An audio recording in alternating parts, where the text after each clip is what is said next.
From the Home Slice News Center, this is the Daily Slice for Tuesday, May 3rd, 2022. I'm D. Ray Knight, and this is what's going on. Here is the latest on the war in Ukraine. Russia has resumed pulverizing the Mariupol steel mill that has become the last stronghold of resistance in the bombed-out city.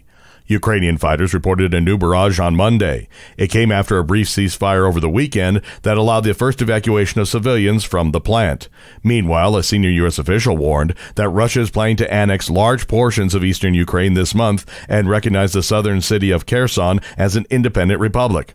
In Mariupol, more than 100 people left the rebel-strewn Azovstal steelworks on Sunday for the Ukrainian-controlled city of Zaporizhzhia, about 140 miles northwest of the city. In news closer to home, a Rapid City man has been sentenced to 20 years in prison for the shooting death of a 19-year-old. Jason Sharp was originally charged with second-degree murder, but pleaded guilty to first-degree manslaughter in March. He was charged in the death of Ocean Eberlein, who was shot to death following an argument with Sharp in November of 2020. The Rapid City School Board may ban some books from school libraries, Amy Rose explains. The Rapid City Area School Board meets tonight, and on their agenda, a recommendation to remove 5 sets of library books. The titles are How Beautiful We Were, Fun Home, A Family Tragicomic, The Perks of Being a Wallflower, Girls, Women, Other, and The Circle. The books have been challenged as being inappropriate in some school districts across the country. The board meets at 5:30 tonight. A South Dakota ethics board has moved to hire an outside attorney as it considers a pair of ethics complaints against Governor Noem. The complaints were sparked from allegations the Republican governor interfered with a state agency to aid her daughter's application for a real estate appraiser license and misused state airplanes. A retired judge who sits on the Government Accountability Board decided any legal advice shouldn't come from the lawyer who usually advises the board because she works under the state's attorney general.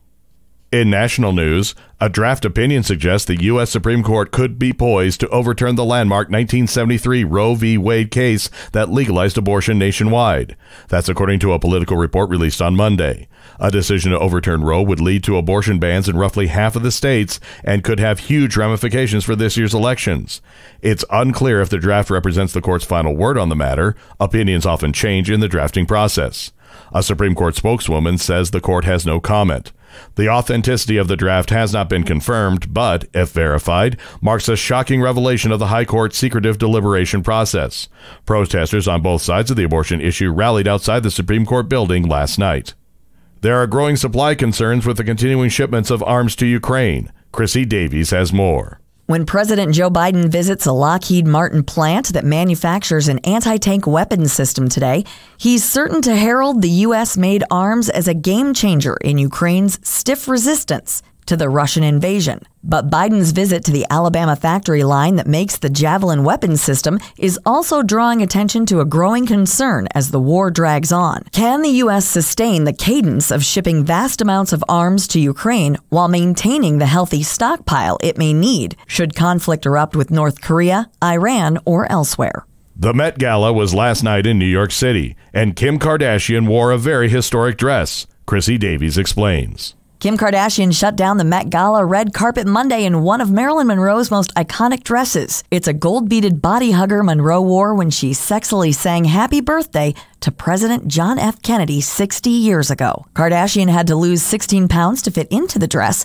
designed by Jean Louis and purchased in 2016 by Ripley's Believe It or Not Museum in Orlando, Florida, for a whopping $4.81 million. She later changed into a replica. There was plenty of shimmery gold for the gala's gilded glamour theme, but many in the star-studded crowd went for classic looks in black and white. Your weather forecast from the Home Slice Weather Center.